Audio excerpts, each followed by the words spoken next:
Assalamualaikum warahmatullahi wabarakatuh.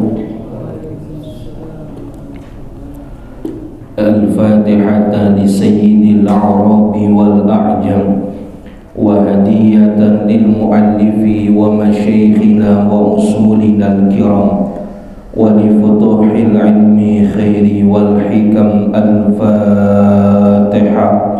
A'udzu billahi minasy syaithanir rajim. Bismillahirrahmanirrahim. Alhamdulillahi rabbil alamin. Ar-Rahmanir Rahim. Maliki yaumiddin. Iyyaka na'budu wa iyyaka nasta'in. Ihdinas siratal mustaqim. Siratal ladzina an'amta 'alaihim ghairil maghdubi 'alaihim waladdallin. Amin. Bismillah walhamdulillah wassalatu wassalamu ala rasulillah Muhammad ibni Abdillah wa ala alihi wa sahbihi wa mawala.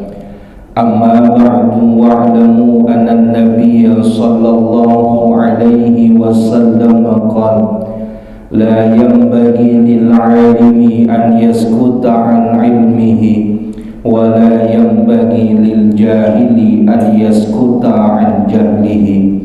Wa bisanadil muttasili ila al-imamil muallifi rahimahullahu ta'ala wa 'ada an-naf'a bihi wa bi'ulumihi wa bikum fid dharaini amin. Qala an ibni Umar radhiyallahu anhuma annahu la yaqdumu Makkah illa bata bi Dhituwa hatta yusbiha wa yaktasila wa yazkuru dhalika anin nabi sallallahu alaihi wasallam. Muttafaqun alaih. An ibni Umar radhiyallahu anhuma, satu riwayat hadis melalui jalur sahabat Ibnu Umar, semoga Allah meridhai kepada keduanya.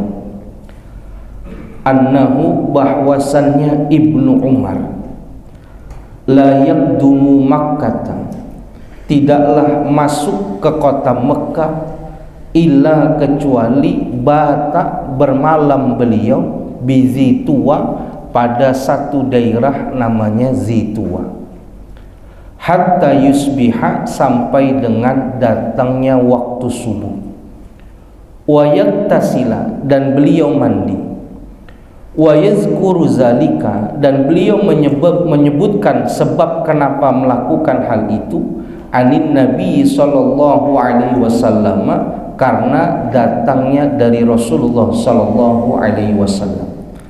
Muttafaqun alaih, meriwayatkan hadis ini oleh Imam Bukhari dan Imam Muslim.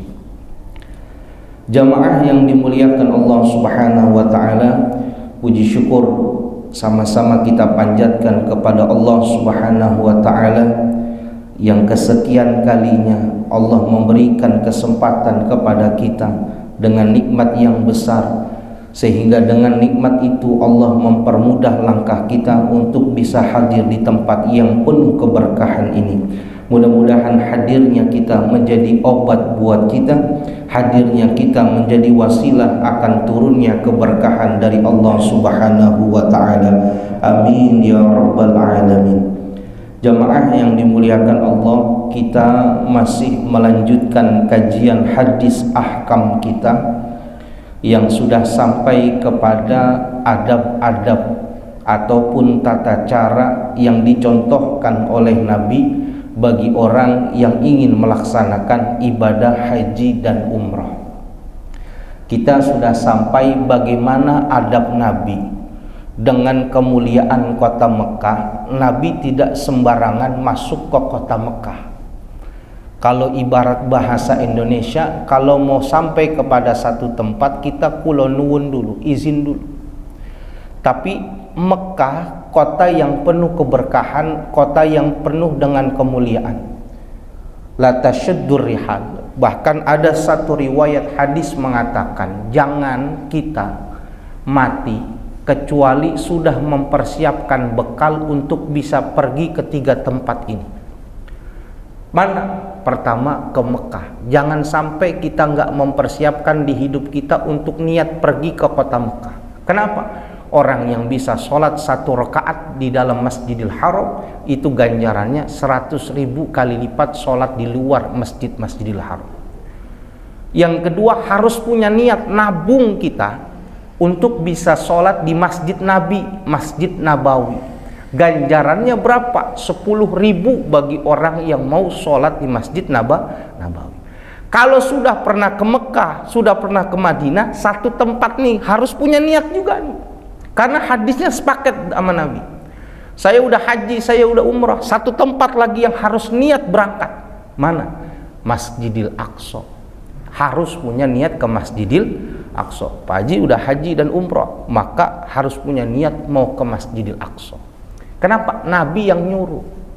Nabi yang nyuruh. Yang belum, ya haji dan umrah dulu, jangan ke Taiwan dulu. Kita punya teman di Dexon, liburannya ke Taiwan. Ke Taiwan. Bilang, ngapain ke Taiwan? Lempar jumroh di mana? Pasar Seng gitu. Enggak, kita punya niat itu. Nah, Mekah itu kota yang Allah muliakan. Kata Nabi, tadi udah diajarin bagaimana tata cara haji dan umroh. Tapi ingat, ini kota bukan sembarang kota, kata Nabi. Ini kota penuh kemuliaan. Sehingga Ibnu Umar kalau mau masuk ke kota Mekah, nggak langsung masuk kota Mekah. Ini dianjurkan bagi mereka orang-orang yang datang dari Madinah. Hampir 75% kita orang Indonesia kalau mau haji dan umroh, letaknya itu taruh di Jeddah. Dari Jeddah baru kita ke Madinah. Makanya mulainya dari Madinah. Kalau mulai dari Madinah mau masuk kota Mekah, Ibnu Umar nggak berani masuk ke kota Mekah kecuali bermalam pada satu tempat namanya Zitua. Sekarang nama daerahnya Jarwal. Satu kota, satu daerah di mana berdekatan sebelum masuk ke pintu kota masuk Mekah. Bermalam dulu dia di situ. Sudah bermalam sampai datang waktu subuh, baru dia mandi subuh, mandi di situ. Setelah sholat subuh baru mandi, niat mandi sunnah mau masuk ke kota Mekah. Jadi ada mandi sunnah dalam mazhab kita yang dilakukan bagi orang yang berada di Saudi Arabia itu ada 7. Selain mandi mau ihram haji dan umroh, ada sunnah mandi kalau mau masuk ke kota Mekah. Ditanya, kenapa Ibnu Umar melakukan itu? Karena saya langsung melihat Rasul, waktu Rasul mau haji dan umroh, Nabi selalu bermalam di kota ini, di kota tempat Zitua ini, baru besoknya masuk ke dalam kota Mekah. Jadi sunnah buat kita sebelum masuk kota Mekah harus dalam keadaan bersih. Itu sunnah hukumnya. Makanya langsung dari Jeddah kita ngambil mikot langsung masuk. Kenapa? Udah dalam keadaan mandi. Kalau kita tidak dalam keadaan mandi atau dalam keadaan tidak ihram, maka disunahkan untuk mandi. Jangan sampai enggak. Kenapa? Demi kemuliaan kota Mekah. Ini hukumnya sunnah. Jangan sampai bilang, cuma sunnah. Jangan. Justru sunnah itulah yang menambal dari seluruh amalan ibadah-ibadah wajib kita yang rusak. Kalau sholat sunnah qobliyah ba'diyah itu nolongin sholat ibadah kita nih, nolongin. Kita berjamaah itu 27 derajat. Kalau mendapatkan pahalanya 27 derajat. Kalau sholat sendirian itu pahalanya 1 derajat. Maka banyakkan jamaah. Sekarang kalau ditanya nih, banyakkan jamaahnya apa banyak sholat sendiriannya? Halo, ini tidur semua Pak? Ini banyakkan sholat jamaah apa sholat sendirian? Banyak sholat sendirian. Pertanyaannya, kita yang sholat jamaah sama sholat sendirian aja, yakin nggak sholatnya diterima? Kalau sholatnya yang 27 kita jelek, masih ketolong sama imam. Sholat kita jelek, masih ketolong sama jamaah yang di sop 1, sehingga kesempatan diterima sholat dalam sholat jamaah masih bisa. Tapi yang sholat sendirian nih, yang kita ingat takbir doang, baru ingat lagi pas mau salam nih. Pahalanya satu kalau sempurna, kalau nggak sempurna nggak ada pahalanya, setengah mending gitu. Nah, ditambelnya sama qobliyah sama ba'diyah. Begitu pula dengan amalan-amalan sunnah, berharap mudah-mudahan ibadah umroh dan haji kita sempurna dengan menjalankan sunnah-sunnah Nabi. Masuk tuh. Makanya diajarin, kalau nggak sempet nih, repot nih di kota Mekah mandinya, di Bizitua susah mandinya, maka mandi pada saat ihram. Mandi. Cuma kadang-kadang sekali lagi pembimbing kita lelah, capek gitu. Yang diurus banyak gitu. Kita keluar gitu. Nah, waktu kita keluar sebelum masuk kota Mekah, cari daerah Zitua, Jarwah. Di situ ada sumur, sekarang udah ada masjid namanya Masjid Bir Zitua namanya. Kalau kita mau sunnah ngikutin Nabi ke situ gitu. Ke situ ngapain? Mandi sunnah mau masuk kota Mekah. Walaupun kita nggak bawa kain ihram, bawanya oleh-oleh. Iya, karena kan udah keluar mau belanja kan, kita nggak apa-apa, ngamalin. Namanya ittiba kepada Nabi. Bisa paham? Hukumnya sunnah, nggak bisa, nggak sempat, nggak masalah.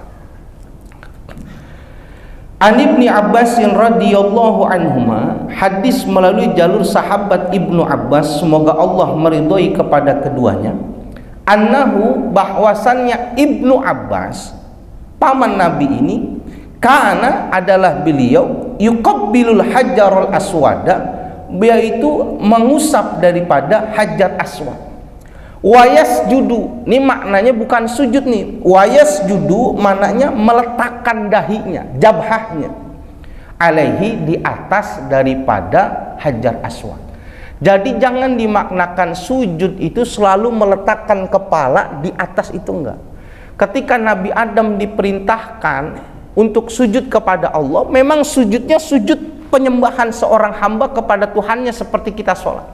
Tapi ketika malaikat, ketika para makhluk Allah disuruh perintah sujud kepada Nabi Adam, itu bukan sujud seperti sujudnya hamba kepada Tuhan, enggak. Disuruh menghormati, bentuk penghormatan. Malaikat menghormati Nabi Adam. Kenapa? Yang nyuruh Allah. Walaupun ataj'alu ma yufsidu fiha wa yasfikud dima. Dia bertanya-tanya gitu, enggak salah nih Tuhan nyuruh khalifahnya dia nih orang nih yang namanya manusia. Kenapa? Kan dia tukang kerusakan. Tahu dari mana? Karena dikasih syahwat. Kita itu sepaket tuh antara akal sama syahwat nih. Akal pikiran buat berpikir melakukan kebaikan dan keburukan, tapi ditanam pula syahwat dalam hatinya. Yang syahwat ini mendorong manusia lebih banyak melakukan kemaksiatan. Itu syahwat tuh. Syahwat nggak bisa dibunuh, nggak bisa dimatikan. Kenapa? Syahwat mati berarti jiwa mati. Yang bisa ditenangin tuh syahwat. Kata malaikat, ini kan begini manusia, bikin kerusakan gitu. Tapi ketika Tuhan perintah suruh sujud, artinya menghormati Nabi Adam, malaikat sujud. Berbeda sama iblis dan jin, nggak mau sujud dia. Kenapa? Saya lebih bagus. Ana khairun minka. Saya lebih bagus daripada Nabi Adam. Nggak mau nih. Nah, sujud di sini bukan berarti ini hajar aswad, kita duduk di bawahnya sujud, bukan begitu. Itu namanya nyembah batu, haram hukum. Tapi yang dilakukan sahabat Ibnu Abbas ini, ada kesunahan yang dicontohkan oleh Nabi. Kalau sudah selesai tawaf 7 kali, sudah sempurna tawaf 7 kali, cari kesempatan untuk bisa kita mengusap dan mencium hajar aswad. Kalau ini hajar aswad, minimal kita mengusap nih, diusap nih hajar aswad. Paling bagus kalau diberikan kesempatan, ini hajar aswad, tangan kita dua, tempelkan nih, ini kita nih, jabah kita, cium hajar aswad ini. Sunnah. Itu sunnah. Berbeda ketika memeluk multazam. Kalau multazam, ini hajar aswad, ini pintu Ka'bah nih, tengah-tengahnya ini adalah yang disebut dengan multazam. Kalau multazam bukan dahinya, tapi pipi sebelah kanan yang ditaruh begini. Kita angkat tangan, nempelin kedua telapak tangan, peluk gitu, kayak meluk Ka'bah. Dalam satu riwayat yang disampaikan oleh Ibnu Majah mengatakan, man fawwadahu fa inna ma yufawidu yadar rahmani. Siapa orang yang berhasil bisa mengusap hajar aswad, maka sesungguhnya dia sama seperti orang yang bergandengan tangan dengan tangannya Tuhan.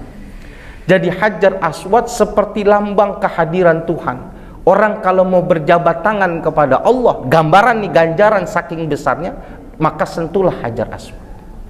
Tapi dalam keadaan yang normal. Nggak boleh kita mau mencium Hajar Aswad tapi nyakitin saudara kita, nggak boleh. Ini nanti ada jokinya Bang Ipul. Ada jokinya, itu orang-orang Madura itu banyak di sana. Nanti kita ditawarin gitu, Haj, udah nyium Hajar Aswad belum? Belum, ayo saya antar nyium Hajar Aswad. Bayar kita. Jangan. Kalau niatnya benar baik, pasti Allah kasih kesempatan. Kalau mau, jangan pas lagi tawaf, jangan. Memang niat kita mau nyium Hajar Aswad, datang malam tuh, jam 11 tuh. Waktu sana itu sudah mulai agak renggang tuh. Karena harus masuk ke daerah yang dekat dengan Ka'bah, sekarang aturannya harus pakai kain ihram, pakai kain ihram. Tapi kita nggak niat ihram, cuma supaya bisa masuk ke situ. Dari situ kita keliling tuh, langsung kita cari posisi awal orang mau tawaf, cium di situ Hajar Aswad. Kalau niatnya bagus pasti dikasih. Waktunya jam 11 malam, atau pilih setengah 12 siang waktu mau sholat zuhur. Ini paling susah. Selagi panas-panasnya sepi, di situ nyium. Waktu kesempatan menyium Hajar Aswad. Kenapa? Ini batu dari salah satu dari dua batu yang Allah turunkan dari surga ke bumi Allah, yang nanti pada hari kiamat batu ini dua-duanya dikembalikan lagi sama Allah. Pertama batu Hajar Aswad, kedua batu Maqam Ibrahim yang sekarang ada di Burung Sangkar itu, yang dulu diinjak sama Nabi Ibrahim. Itu dua batu yang Allah ambil dari surga, Allah letakkan ke bumi dan nanti dikembalikan lagi di akhirat oleh Allah, batu Hajar Aswad. Maka kalau mau lihat benda nanti yang kita lihat ada di surga, yang ada di bumi, dua batu ini yang ada di sana, batu Maqam Ibrahim dan batu daripada Hajar Aswad. Ini sunnah nih, bukan wajib. Kalau bisa jangan sampai orang haji dan umroh tidak punya waktu untuk menyentuh itu. Kenapa? Kesempatannya nggak datang dua kali. Usahakan sebaik-baiknya. Maqam Ibrahim, Hajar Aswad, buah tin yang sekarang kita makan tuh buah tini wa zaitun, itu buah yang nanti kita makan di surga. Yang keempat kayu gaharu. Kayu gaharu nanti orang-orang penduduk Mekah, penduduk surga itu ketika disambut, wanginya surga itu wangi gaharu kata Nabi. Maka kalau mau cium wangi surga itu wangi gaharu yang asli nih, wanginya kayak begini. Yang segini harganya 300 juta tuh. Yang dibakar satu ini nih, satu pentil ini nih, satu gini nih, sekali dibakar satu kampung wangi semua tuh. Kalau kita orang susah, ya kalau gaharu 25.000 mah bukan itu, surga masih 25.000 wanginya enggak. Cuma kalau mau wangi yang enak minimal kayak gitu. Yang kelima yang saya belum tahu tuh cincinnya Nabi Sulaiman. Mulianya Nabi Sulaiman dikasih cincin, itu salah satu dari surga yang nanti balik lagi. Tapi saya belum tahu bentuknya kayak apa. Ulama yang mengatakan. Nah, jangan sampai nggak cium Hajar Aswad. Dulu batunya putih karena dicium orang yang banyak dosanya, maka sekarang berubah jadi hitam, Hajar Aswad. Berarti kan apa? Qani. Dalam ratu riwayat hadis 2 dikatakan, pertama, siapa orang yang bisa mencium Hajar Aswad apalagi menyentuh Hajar Aswad, maka nanti Hajar Aswad akan memberikan persaksian di yaumil qiyamah kalau orang ini termasuk orang yang baik.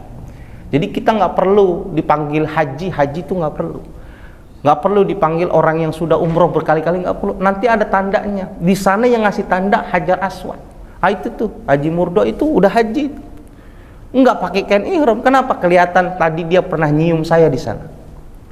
Yang kedua, Hajar Aswad salah satu makhluk Allah yang diperkenankan memberi syafaat, dan syafaat Hajar Aswad ini diterima karena tidak mungkin orang dikatakan orang baik kecuali dia bisa menyentuh Hajar Aswad. Kalau niatnya nggak baik, nggak bakal bisa nyium Hajar Aswad. Sama kayak orang lihat Ka'bah. Orang haji dan umroh itu panggilan Allah, sehingga yang datang situ orang baik-baik. Ketika orang datang ke situ nggak bisa melihat Ka'bah, itu berarti ditegur sama Allah.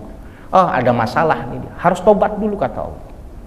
Sehingga dia sudah melakukan kebaikan, sudah bertaubat kepada Allah, baru Allah tampakkan tuh yang namanya Ka'bah. Karena Hajar Aswad ada di dalam Ka'bah. Salah satu rukunnya Ka'bah, pojokan Ka'bah, di situ ada Hajar Aswad. Bahkan mulai tawaf di situ. Maka orang yang bisa mencium Hajar Aswad, kalau dia nanti meninggal, apapun yang pernah dia lakukan, yakinin kalau dia orang meninggal yang baik, matinya husnul khotimah. Perlu Pak Haji Murdo, nanti kita tasyhid namanya. Tasyhid itu persaksian. Saya mohon, siapapun yang meninggal, keluarga kita, sebelum disolatkan, selain ada keluarga yang ambil alih hutang orang yang meninggal, supaya dia meninggal tidak punya hutang, kedua harus ada yang memberikan persaksian. Yang persaksian ini manfaatnya buat si mayit, dibawa bekal masuk ke alam barzah, menunjukkan orang ini orang yang baik. Maka kenapa harus sholat kalau bisa 40 orang, bahkan 100 orang? Karena 100 orang yang mensolatkan satu jenazah ini bisa memberikan pertolongan dan syafaat. Apalagi ada tasyhid persaksian. Minimal 3 kali persaksian yang harus kita lakukan. Kalau yang meninggalnya orang alim, kita gampang gitu. Oh, Bang Syaifur Rahman, kiai, punya pesantren, banyak murid-muridnya, banyak yang berhasil. Mudah-mudahan ilmunya bermanfaat dan menjadi kebaikan buat gurunya almarhum. Enak kalau kiai, kebaikannya banyak. Beliau bimbing haji, banyak yang dibimbing hajinya, mudah-mudahan itu banyak. Tapi kalau yang meninggal kita nggak tahu nih, teman main gaplek gitu kan, bingung kita nih, tukang nyawer. Bininya bilang, Bang Ipul tolong berikan persaksian, teman saya ini, suami saya ini, teman Bang Ipul gitu. Kita kan bingung gitu, apa yang bagus ya? Haji tapi demen dangdut, kita bingung. Nah, pertama kali persaksikan kita bilang ini, beliau ini orang baik. Kenapa orang baik? Beliau meninggal dalam agama Islam. Anak keturunannya semuanya beragama Islam. Sampai beliau meninggal dunia, tidak ada anak keturunannya keluar daripada agama Islam. Tidak ada karunia yang besar Allah berikan kepada seorang muslim kecuali dia meninggal dalam agama Islam. Karena betapa banyak orang yang wafat nggak bisa mempertahankan keimanan, ketika dia meninggal dunia, mohon maaf, dalam keadaan Nasrani ataupun Yahudi. Maka persaksikan kalau beliau min ahlil khair. Di satu. Yang kedua nih, beliau orang baik. Kenapa? Beliau sudah menjalankan rukun Islam yang kelima, pergi haji. Pergi haji, salah satu kesunahan yang Nabi katakan adalah mampu untuk bisa mencium Hajar Aswad. Beliau almarhum cerita sama saya waktu hidup, beliau bisa mencium Hajar Aswad. Tidak ada orang yang mampu mencium Hajar Aswad kecuali dia orang-orang yang baik di hadapan Allah. Maka karena berkah beliau pernah haji dan mencium Hajar Aswad, saya bersaksi beliau min ahlil khair. Tinggal satu dah tuh, cari yang mana tuh. Kan ada 2 itu kan. Tapi itu harus bisa tasyid itu begitu Ustaz. Supaya kita jangan bingung, aduh ini apa ya kebaikannya, mana mancing mulu. Ayo kalau emang udah mentok, bilang hasil pancingannya disedekahkan kepada orang-orang miskin. Karena udah nggak ada lagi kebaikan, ini udah boncos banget ini. Makanya kalau orang hidup di dunia punya amal yang orang ingat walaupun sebentar. Di Betawi itu, di daerah Pakubuwono itu ada orang tua, itu setiap hari kerjaannya cuma ngasih sedekah 2.000 buat anak siapa yang sekolahnya paling dulu, dia kasih lewat depan rumahnya. Dia kasih itu 2.000. Tong ini tong, sekolah ya, dia kasih. Dulu 2.000 tuh gede banget tuh. Jadi anak itu buru-buru mau ke sekolah supaya dapat uang itu. Siapa yang lebih cepat dia kasih. Jadi haji 2.000 terkenalnya. Kenapa? Dia sedekahnya 2.000. Itu orang inget terus tuh. Cari kebaikan yang begitu tuh. Walaupun sedikit tapi dilakukan istiqomah. Himatul Masakin Jalan Bacang itu ada rumah orang yang setiap hari jendela rumahnya kebuka. Buat apa? Buat naruh air minum botolan. Botolan air minum diisi ulang lagi kalau habis. Siapapun yang lewat situ, mau dia orang kaya, kalau dia mau minum dipersilahkan. Kalau habis diisi lagi. Amalannya cuma minum, sehingga orang-orang tahu kalau mau minum ke situ aja gratis. Kalau sekarang kan hampir setiap masjidan. Orang jadi ingat gitu. Sampai saya udah gede gitu, ini orang ini kemana sekarang? Udah pindah, udah meninggal. Kenapa? Dulu nih dia nih sedekahnya air minum. Kenapa? Dia lakukan istiqomah sampai mati. Itu perlu kebaikan di mata Tuhan ada sampai orang mudah mengatakan kebaikan. Kalau nggak ada kebaikannya, apa yang kasihan ustadznya nih? Kebaikannya apa ya Bang Ipul? Aduh apa ya Ustaz ya? Rajin sholat. Waduh bolong-bolong sholatnya. Zakat itu dia, saya kagak tahu deh bayar zakat apa kagak. Anaknya Islam semua, saya kagak kenal Ustaz, cuma tahu bini doang cakep. Itu nggak bisa, nggak jadi catatan kebaikan itu. Bingung, makanya kita kudu punya gitu. Pak Haji Murdo haji, udah dia apa?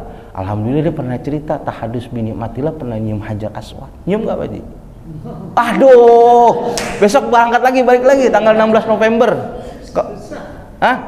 Ya makanya saya bilang, bukan saya bilang Pak Haji bukan orang baik, enggak, jamin, bukan, enggak. Tapi diusahakan. Ini yang udah 40 hari nih, 40 hari. Maka perlu yang pembimbing yang memang haji capek, saya yakin capek banget, ngurusin berapa orang gitu. Kalau umroh beda, udah selesai nih umroh satu kali, kita bisa, Ustadz saya mau nyium Hajar Aswad. Ustadz yang masih muda gitu, ikut saya. Datang ntar malam. Masuknya begini nih, cara masuknya ada. Jadi la subhanallah alhamdulillah wala, itu masuk tuh. Kita ngikutinnya, jangan ngelawan arus, ngikutin terus sampai satu ring putaran baru ketemu nanti kita. Ah ini nih udah, nanti sama ustadznya cium, ustadznya yang jagain gini nih. Aduh nyontoinnya gimana ya, di gini nih, dia di sini nih, gini nih, cium, minta doa. Itu kalau udah bilang haj, lah haram, nggak haram tuh kita nggak disikut gitu. Orang kan berebutan, enggak, udah Bismillah ya Allah, udah. Nanti nih udah dapet nih gantian, nggak bisa sendiri, pasti berdua. Kalau Pak Haji Murdo nanti saya yang gini cium Pak Haji, minta itu doa ya Allah.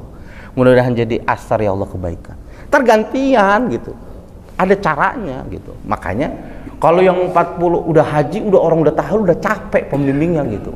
Dia juga udah kangen sama istrinya, jadi aduh terserah dah, yang penting lu jangan makuin maksiat di situ. Berangkat lagi Pak Haji. Ya. Sama istri soalnya. Ah iya, makanya memang berat. Mau ngantri ya, nggak bisa ya. Iya, nggak bisa. Kalau perempuan agak sukar. Kenapa? Karena iya benar, kecuali istrinya orang Afrika. Enggak, maksudnya kalau orang Afrika mah kita nggak takut-takut, ukurannya gede, yang kedua kelang. Jadi kayaknya ngelihatnya udah enggak.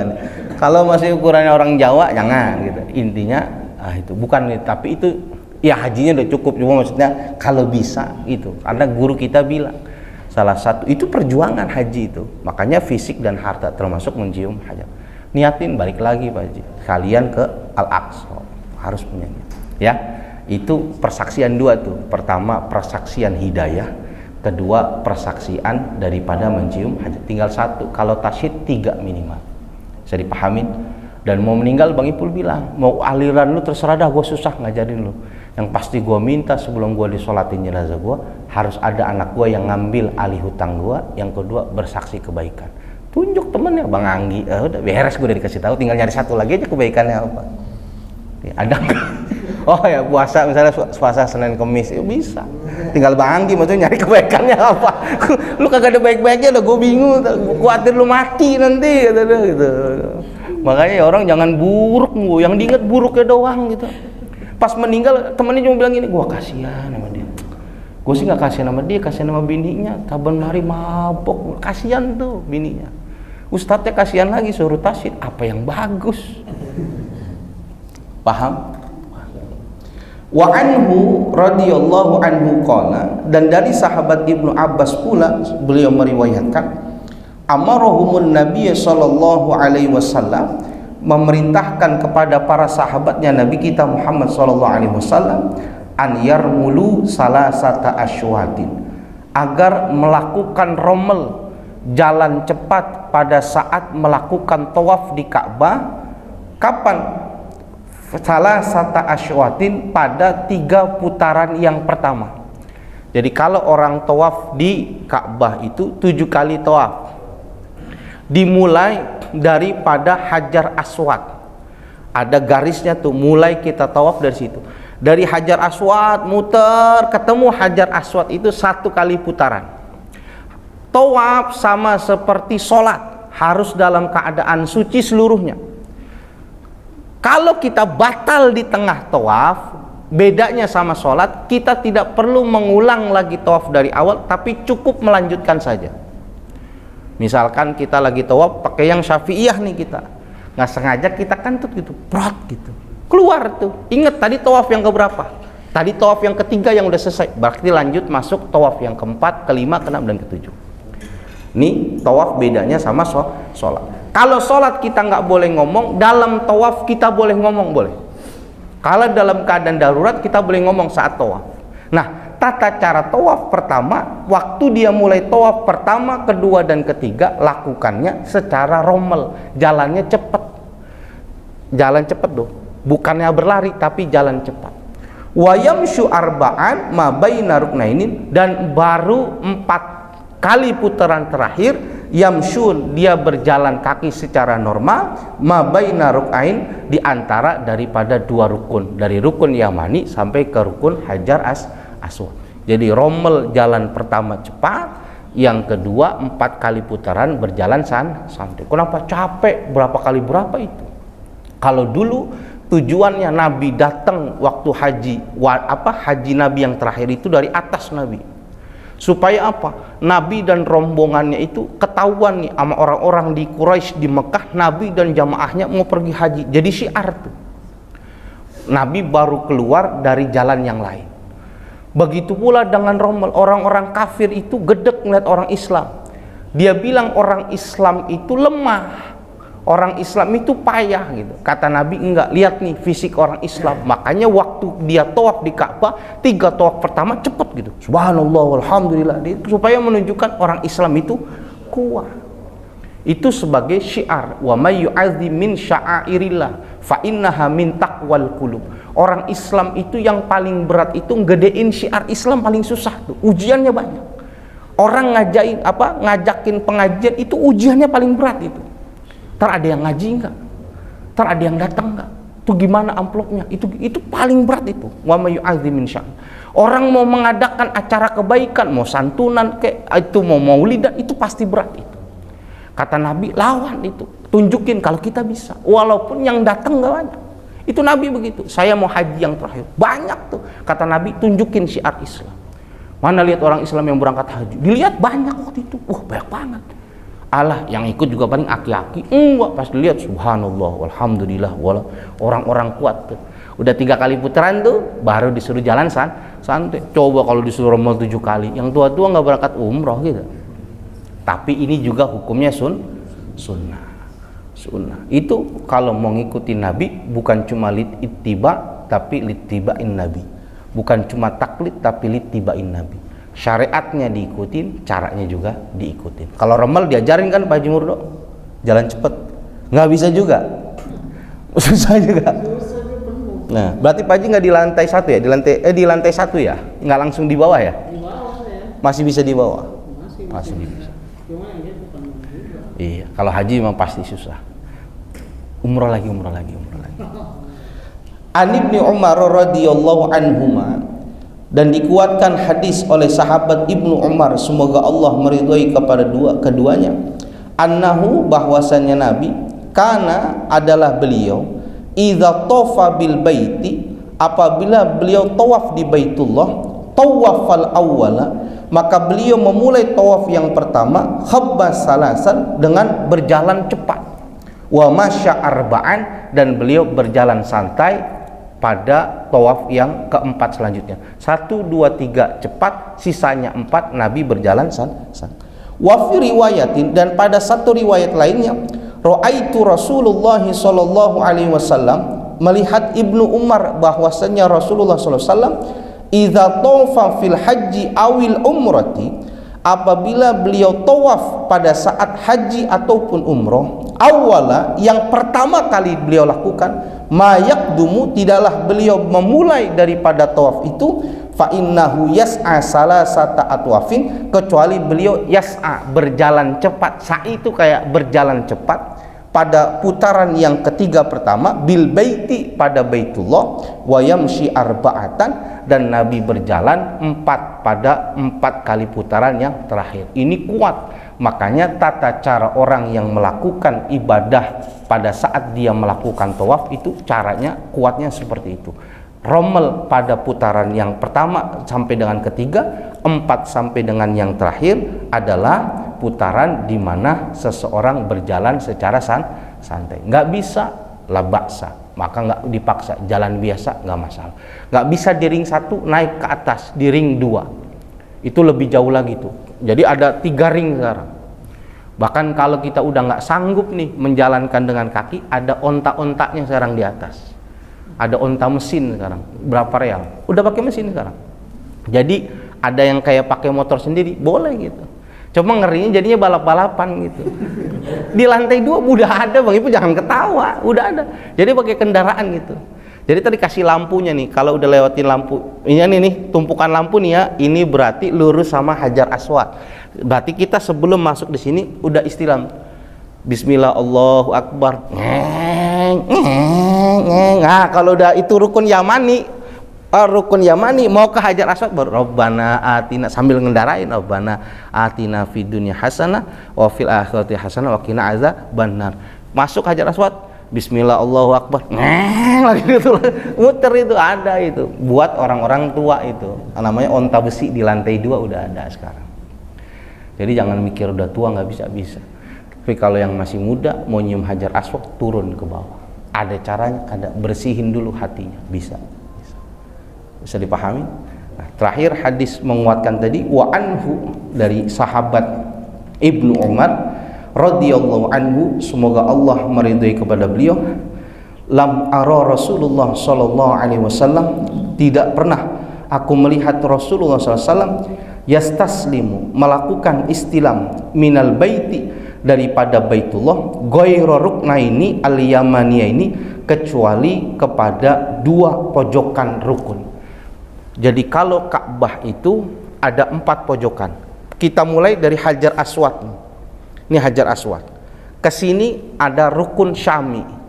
Ke sini rukun Iraqi, pojok sini rukun Yamani itu. Baru ke sini lagi Hajar Aswad. Nah, rukun Syami karena pojokan ini mengarah ke negeri Syam. Pojokan sini rukun Iraqi karena mengarah ke negeri Irak. Yang ke sini rukun Yamani itu mengarah ke negeri Yaman. Kita punya kesunahan istilam pertama pada saat ke Hajar Aswad. Kita istilam di situ. Mulai niat untuk tawaf, Bismillah Allahu Akbar, muter tuh. Nanti kalau mau lewat rukun Yamani kan kita berubah tuh. Doanya Rabbana tuh, istilam lagi kita di rukun Yamani. Bismillah Allahu Akbar. Rabbana atina fid dunya hasanah wa fil akhirati hasanah wa qina adzabannar. Rabbana, sampai mulai lagi mau dekat Hajar Aswad, mulai lagi niat tawaf, Bismillah Allahu Akbar, mulai lagi gitu. Jadi pas di rukun Yamaninya nggak usah kenceng-kenceng, pelan aja gini nih. Penghormatan kepada rukun Yaman. Dari 4 pojok ini Nabi melakukan istilam di 2 tempat itu. Pertama di Hajar Aswad memulai dengan tawafnya, yang kedua pada saat melewati rukun Yamani. Nah, kita ingat tuh, berarti kalau ini Hajar Aswad itu rukun Yamani. Ini Syami, ini Iraqi. Syami sama Iraqi nggak ada kesunahan. Udah muter aja tuh. Dari sini Bismillah Allahu Akbar, Subhanallah walhamdulillah wala ilaha illallah wallahu akbar subhanallah. Terus mau masuk kepada rukun Yamani itu dikasih tahu tuh. Rukun Yamani kita gini nih. Gini nih, sambil muter baru berubah. Rabbana atina fid dunya hasanah wa fil akhirati hasanah wa qina azabannar. Ini beberapa kesunahan-kesunahan yang dianjurkan bagi mereka orang-orang yang hadir ke kota Mekah, baik yang ingin melaksanakan ibadah haji dan pelaksanaan ibadah umrah. Kita masih akan melanjutkan beberapa hadis nanti ke depan berkaitan kesunahan-kesunahan yang dilakukan oleh Rasulullah pada saat beliau melakukan ibadah haji dan umrah. An Umar radhiyallahu anhu annahu qabbala al-hajjara wallahu a'lam bishawab. Silakan kalau ada yang mau bertanya di luar pembahasan juga tidak apa-apa. Baik. Yang untuk masalah itu yang yang mayat yang perlu 9. Perlu apa Pak Haji? Perlu dimandiin? Perlu dibacain tadi? Dia persaksian itu. Tasyhid. Nah, tasyhid itu dia perlu enggak? Yang bisa bilang alasan-alasan itu kan biasanya kita kalau misalkan sholat itu cuman ini aja, walaupun dia mau bengal kayak mau apa dia bilang khoir gitu aja. Iya. Kalau dia perlu seperti itu gimana? Kan kita enggak pas waktu itu enggak pernah dikasih alasan, yang penting dia baik gitu aja kan. Iya. Karena pertama gini, dasarnya Nabi mengatakan meninggal itu yang bagus. Saya lupa ungkapannya. Itu meninggal dalam keadaan husnul khotimah, dalam melakukan kebaikan atau meninggal dengan baik. Itu harus tuh. Ketika ada satu kejadian dia meninggal, mohon maaf, ada aib atau apa lain sebagainya, kita selaku orang yang hadir mensolatkan harus berusaha mencari kebaikannya. Uzkuru mahasina mautakum wa kufu an masawihim. Itu Nabi bilang, uzkuru mahasina mautakum, sebut-sebut kebaikan orang yang dilakukan oleh orang yang sudah meninggal dan tutup rapat-rapat kesalahan yang pernah dia lakukan. Sehingga ada kesunahan ketika kita mau mensolatkan ini supaya kita menunjukkan orang ini orang baik. Harus kita mau kenal nggak kenal dia, ketika bilang min ahlil khair, khair harus kita sebutin walaupun kita nggak kenal. Beda yang udah di Mekah. Kenapa? Orang meninggal di Mekah mah jaminannya Rasul yang udah bilang itu pasti husnul khotimah. Kita kan meninggalnya di Jakarta. Nah, kalau Pak Haji Murdo yang tidak dituntut untuk menyampaikan tasyid, nggak beban, tinggal ngomong minal khair khair, minal khair khair, wajabatil jannah, enak. Tapi ketika orang yang tidak kenal diminta gitu, Pak Haji Murdo, Pak Haji nih sholatin nih, kasihan nih, orang mana nih? Orang Papua Nugini tapi Islam, tolong Pak Haji dah bagaimana diurus dengan baik gitu. Terus Pak Haji mikir gitu, oh gue undang aja 1 juta kali ya biar kagak bingung gua, panggil lah. Terus saya tanya, Pak Haji kebaikannya apa nih? Wah itu dia saya nggak tahu, repot saya sudah tasbih dia apa. Paling saya tanya, meninggal Islam, anaknya Islam, ini Islam, tapi ada yang keluar Kristen nih, kawin sama orang Kristen, bingung lagi saya. Ah, kita harus tetap mencari kebaikan orang itu.